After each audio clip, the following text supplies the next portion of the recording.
Tu sais que pour une vidéo, il y a quelques semaines, j'ai re-regardé, reconsulté les recommandations de l'OMS et je trouve qu'elles sont pas délirantes en fait.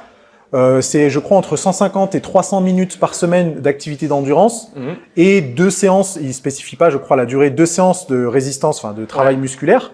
Je trouve que c'est pas mal en fait. Donc, toi, moi, je suis assez en accord avec elle. Je trouve que c'est pas mal. Je trouve même que c'est assez, comment dire, assez important. Et moi, je trouve que c'est quand même pas mal pour être non seulement en bonne santé, pour se voir progresser.